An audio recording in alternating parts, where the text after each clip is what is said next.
जेवणाच्या ताटामध्ये पापड, लोणचं, वेगवेगळ्या प्रकारची चटणी हे जर असेल तर जेवणाची जी लज्जत असते ती खूपच वाढते.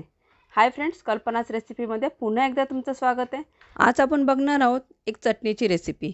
या अगोदरसुद्धा मी माझ्या चॅनलवरती चटणीच्या भरपूर साऱ्या रेसिप्या अपलोड केलेल्या आहेत. त्या तुम्ही बघितल्या पण आहे. त्याचा रिस्पॉन्स पण खूप छान आहे. त्याच्या कमेंट पण खूप छान छान आलेल्या आहेत.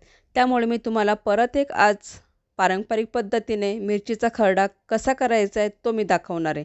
तर यासाठी मी पोपटी मिरच्या घेतलेल्या आहेत आणि काही तिखट मिरच्या पण घेतलेल्या आहेत. जर तुम्ही कमी तिखट खात असाल तर नुसत्या पोपटी मिरच्या घेतल्या तरी चालेल, कारण ह्या कमी तिखट असतात. आणि जर तुम्ही थोडंसं नॉर्मली तिखट खात असाल तर यामध्ये तुम्ही दुसऱ्या साध्या मिरच्या म्हणजे तिखट मिरच्या आणि पोपटी मिरच्या दोन्ही मिक्स करून हा खरडा बनवला तर खूपच छान होतो.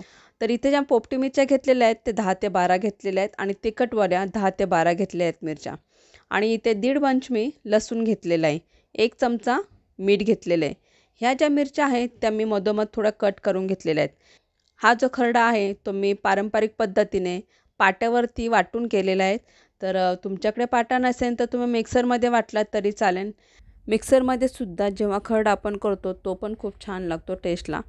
तर आज आपण बघूया पाट्यावरती जो खरडा आपण बनवणार आहे तो कशा पद्धतीने करायचा आहे तो बघूया. याची टेस्ट तर खूपच वेगळी येते. आता आपण ज्या मिरच्या घेतलेल्या आहेत तर त्या आता मी पाट्यावरती काढलेल्या आहेत. लसूण पण मी इथे भरपूर प्रमाणात वापरलेलं आहे आणि त्यानंतर मीठ टाकलेलं आहे. हे सगळं आपल्याला वाटून घ्यायचं आहे. इथे आपल्याला पाणी टाकायचं नाही आहे. पाणी न टाकता आपल्याला ह्या मिरच्या, लसूण आणि मीठ वाटून घ्यायचं आहे. तर अशा पद्धतीने वाटून घेतलेलं आहे. एकदम बारीक पण नाही आहे, थोडंसं जाडसर केलेलं आहे.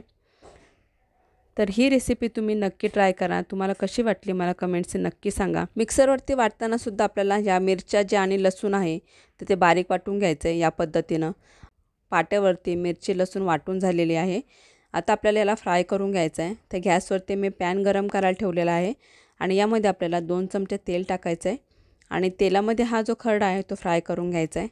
हा जो खरडा आहे तो कोणत्या पण प्रकारची म्हणजे बाजरीची, नाचणीची, ज्वारीची ज्या भाकऱ्या असतात त्याबरोबर खायला तर खूपच छान लागतो. तुम्ही चपातीबरोबर पण खाऊ शकता किंवा डाळ भात बनवला तर त्याबरोबरसुद्धा खूप खायला सुंदर लागतो.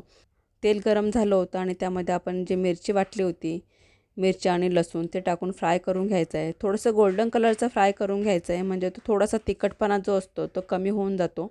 लसणाचा जो वास असतो उग्र तो पण निघून जातो. आणि त्यानंतर आपल्याला भरपूर सारी कोथिंबीर जी आहे ती कापून यामध्ये टाकायची आहे. म्हणजे याचा कोथिंबीरीचा स्वाद जर खरड्यामध्ये उतरला तर खूपच छान टेस्ट येते. तर आता तुम्ही बघू शकता थोडंसं गोल्डन कलरचं झालेलं आहे खरडा. तर आता हा खरडा तयार झालेला आपला आणि हा खरडा आता मी काढून घेणार आहे एका बाऊलमध्ये.